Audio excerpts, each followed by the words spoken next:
यं ब्रह्मवेदान्तविदो वदन्ति परं प्रधानं पुरुषं तथान्ये विश्वोद्यते कारणम् ईश्वरं वा तस्मै नमो विघ्नविनाशनाय।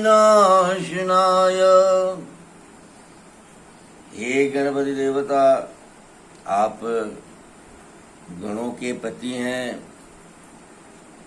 और विश्व के सर्व पूज्य प्रथम पूज्य देवता हैं। विवेक हैं, विवेक से बड़ा कुछ नहीं है, इसलिए आप ही सर्वोपरि हैं। आप की सृष्टि का जो तंत्र है, यानी माता ने विश्व को बनाई, विश्व का जो तंत्र है उसमें आप विवेक के रूप में प्रतिष्ठित हैं। आप अणु अणु में हैं और स्थूल हाथी में भी हैं, मनुष्य में भी हैं, सारे जगह में हैं। हाथी को तो ज़्यादा विवेक युक्त माना गया है, इसलिए हाथी का सूंड भी आपके मुंह के रूप में बताया गया है, दिखाया गया है। शास्त्रों ने कहा है कि साहब आप हाथी सबसे समझदार होता है, उस समझदारी का प्रतिनिधित्व जीव जगत में आप करते हैं। तंत्र की बात, भारतवर्ष में सभ्यता के विकास के पूर्व ही तंत्र का विकास हुआ था। तंत्र ब्रह्मांड का तंत्र ब्रह्मांड से जब पृथ्वी जल अग्नि वायु आकाश हुआ उसका तंत्र, उसके बाद में अलग अलग पृथ्वी का तंत्र, वायु का तंत्र, ये तंत्र जो है विकसित हुआ।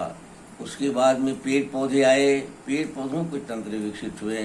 पेड़ पौधे जो एक आत्म तत्व के स्तर पर, वहाँ पेड़ पौधों आत्म स्तर के स्तर पर, जैसे शास्त्रों में लिखा है कि साहब शाकंभरी इत्यादि देवियाँ जीव को मात्र को कल्याण करने के लिए, जीव मात्र को संचालित करते रहने के लिए, अपना प्रतिनिधित्व को वहाँ बनाए रखने के लिए पेड़ पौधों में व्यक्त हो गई। तो पेड़ पौधों का तंत्र, उसके बाद में जब जीव जंतु बने तो उनका तंत्र, और उसके बाद में मनुष्य का, जीव जंतुओं में मनुष्य का तंत्र। अब उन सारे तंत्रों का भी विकास हुआ था, लेकिन वे सब प्रचलन में नहीं, विद्या में नहीं, ज्ञान विज्ञान में तो है, लेकिन वो तंत्र का बहुत पता नहीं। लेकिन मनुष्य का तंत्र जब को अध्ययन किया, शास्त्र हमारे ऋषियों ने अपने तंत्र को जब अध्ययन किया तो देखा कि हमारे साथ, हमारे इर्द गिर्द, हमारे सेवा में, हमारी व्यवस्था में पूरी की पूरी प्रकृति की निर्मात्री शक्तियाँ और प्रकृति की रक्षणी शक्तियाँ हमारे साथ जुड़कर चल रही है। रक्षणी शक्तियाँ आत्म तत्व में नहीं दिख पड़ने वाली अदृश्य शक्तियाँ जो थी, उसमें अब माने प्रकृति के द्वारा, माता के द्वारा निर्धारित 5 शक्तियों का जिक्र है, जिसमें आप भी हैं। आपको गणपति भैरव भी कहा जाता है। भय से मुक्त करने की, ये रौ को, इस संसार को भय मुक्त रखने के लिए आपका विवेक के रूप में स्थापित माता ने किया। लेकिन आपके साथ साथ 5 और शक्तियों को उन्होंने स्थापित किया आपके पैरेलल, या आपके कम भी, छोटा बड़ा जो भी हो, ये मनुष्य के रूप में मैं बात कर रहा हूँ। वो आपकी स्तर तक तो जानता नहीं, ऋषियों की जो वाणी है उन्हीं आरोपित बातों पर मैं इस बात को कह रहा हूँ। आप गणपति होकर हमारे बुद्धि, चित्त, चेतन, अहंकार और विवेक के संचालक होते रहते हैं। और सृष्टि की रचना में, काम के संचालन में आप अपने बुद्धि कौशल से सृष्टि की रचना का विस्तार करते रहते हैं। लेकिन हमारे भीतर आपके बाद चेतन तत्व के माने के भैरव आप हैं, लेकिन हमारे निर्माण में भी मारुति भैरव, जिसको कि आज हम हनुमान कहते हैं, काल भैरव, जिसको कि हम काल भैरव ही कहते हैं, जो अक्सर आम तंत्र के ज्ञाता उनको श्मशान के स्तर पर, रिजोल्यूशन के स्तर पर मानते हैं, लेकिन ये उनको काल के स्तर पर प्रत्येक व्यवस्था के अंतर्गत उनको देखा जाता है।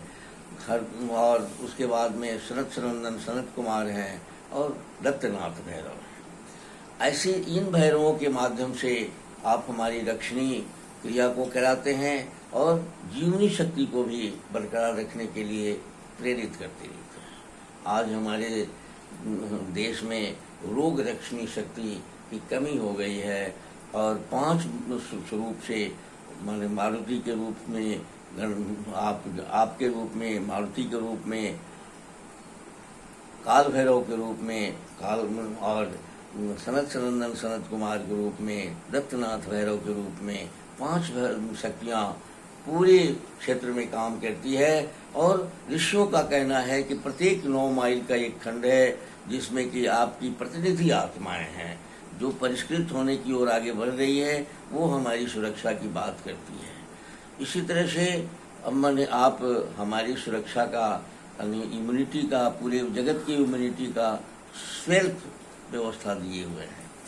ऐसी स्थिति में हे गणपति भैरव, आप अपने 5 भैरवों के साथ आप पर आपका निर्देश चलता है, आप निर्देश देते हैं।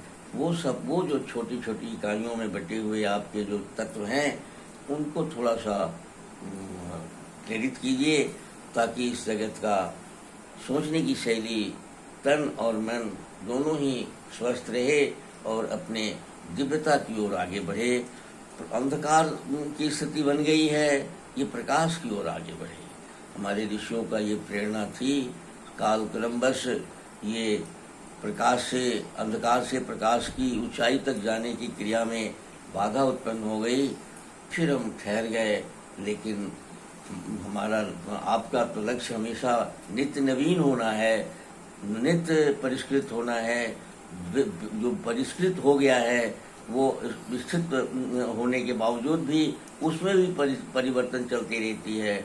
इसलिए नित्य नवीन होने की प्रक्रिया में आप अपनी जो रोग रक्षणी या प्रकृति रक्षणी या व्यवस्था को रक्षा करने वाली जो रक्षणी शक्ति है, निर्मात्री शक्तियाँ तो काम कर ही रही है, रक्षणी शक्तियों का अभाव मत होने दीजिए, जिससे कि, और रक्षणी शक्ति हमारा प्रेरक शक्ति हैं। जब हमारी रक्षणी शक्ति में कोई कठिनाई आती है तो वे एलर्जी के रूप में प्रकट होती है, अपना शक्ल सूरत दिखाते हैं कि हम कुछ गड़बड़ हो रहे हैं, लेकिन हम नहीं चेतते हैं, इसलिए हम बीमार के बीमारे रह जाते हैं। ऐसी स्थिति में आपसे निवेदन है कि आप अपने 5 भैरव के साथ हमारी सृष्टि की, हमारे रक्षणी शक्तियों को मजबूत करें, हमें प्रेरणा दें। ये मेरी प्रार्थना है। इस कार्यक्रम में मैं आयुर्वेद और वेद का जो बताया हुआ कि कला है उसको आप तक पहुंचाने के लिए मैं इस कार्यक्रम को करता हूं, प्रस्तुत करता हूं, जिसमें कि आप अपने पीछे के अतीत के जो ग्लोरी है, अतीत की जो मर्यादा है, अतीत की जो प्रकाशमान ज्ञान विज्ञान है, उस पर थोड़ा सा नज़र डालेंगे। वो सब कुछ कहीं खत्म नहीं होती है प्रकृति में, एक बार जब कोई बात आ जाती है तो रहती है, उसको क्या कदर करें आप। इस कार्यक्रम के तहत मैं पाचन तंत्र पर हम लोग बात कर रहे हैं, शरीर के पाचन तंत्र में पर बात करते हैं, रोग पर बात करते हैं। सबसे पहले हमारे आयुर्वेद ने रोग में पाचन तंत्र को ही लिया था। यद्यपि कि कुछ लोगों ने ज्वरोतिसा रोग रहने कहा के मैंने ज्वर को भी रखा, लेकिन ज्वर बीमारी नहीं बल्कि पाचन तंत्र की एक बीमारी है। कोलन में जब किसी प्रकार का हमारी बड़ी आंत में जब कोई गड़बड़ी होती है तो बुखार होता है। बुखार एक सिम्टम है, लेकिन हमारे शास्त्रकारों ने देखा कि साहब पाचन तंत्र में मैंने जो इनडाइजेशन की बात मैंने पहले की थी, अनपच की बात मैंने कहा था, इसके बाद में सबसे पहले उन्होंने बड़ी आंत को महत्व दिया, और बड़ी आंत हमारा मलाशय भी कहलाता है, और उसी जगह से हमारे खाने सारे पचकर और हमारे शरीर में मिलते हैं। अब हम बड़ी आंत को अगर हम नज़र में रखते हुए हमारा भोजन होता है तो हम स्वस्थ रहते हैं। अगर बड़ी आंत में जो कोई परेशानी रहती है, हम भोजन पर भोजन करते चले जाते हैं तो हम बहुत तरह की हमारे पास मानसिक रूप से भी परेशानी हो जाती है, शारीरिक रूप से भी परेशानी हो जाती है। बहुत सारे बीमारियों की भीड़ हो गई है, और सब बीमारियों में हमारे भोजन के पॉइजन होने से, टॉक्सिन होने से, आम हो जाने से मानी यही सारी बीमारियां होती हैं। अब जब जो भी हम खाना खाते हैं, इन बातों पर अगर हम विचार करें कि हमारे शरीर में ये चुसा जाए, हमारे अपनी अग्नि को का एस्टिमेट करते रहें कि हम कितना भोजन पचाते हैं, कितना खाएंगे तो हमारा आंत में क्या होगा, इन बातों की अगर हम माँ बाप विचार करते हुए भोजन करेंगे, हितकारी आपको समझ में हर एक आदमी को अपने लिए हितकारी आहार, भले प्रकृति जंगली जीवन वाला भूल गया है, लेकिन वर्तमान में जब आपको परेशानी होती है तो आपको पता चलता है कि ये खा लिया गया था तो हमको पतला पैखाना हो रहा है, ये ऐसा कुछ खाते हैं तो हमको कब्जियत हो जाता है। तो इस तरह से चेतनता आप में है, उन चेतनता को जागृत करें, और आमाशय सबसे पहले हम लोग बड़ी आंत पर ही विचार करेंगे। बड़ी आंत की बीमारियों में सबसे प्रमुख बीमारी है दो। पहला है कॉन्स्टिपेशन, जो पैखाना नहीं हो रहा है, मल का संचय होने लगता है, मल बाहर नहीं निकलता है, और वह मल एक दूसरे ढंग से टॉक्सिन बनने लगता है, और हमारा जो मूल तंत्र है, जो पैखाना के रास्ते के साथ जो हमारी मूल ग्रंथियां हैं, संचारिका शक्ति है, जिसको कि हम आयुर्वेद में या तंत्र में कुंडलनी कहते हैं, और कुंडलनी में वो मूलाधार है। मूलाधार से ही हमारी जगह, हमारी पूरी सृष्टि की, हमारी तन तंत्र की सारी रक्षा भी होती है और भरण पोषण भी होता है। क्योंकि शास्त्रकारों का कहना है कि हम उल्टा चलते हैं, हमारा सिर जड़ है, हम जड़ हमारा ऊपर है, और हमारा धड़ जो है डाल पात नीचे है।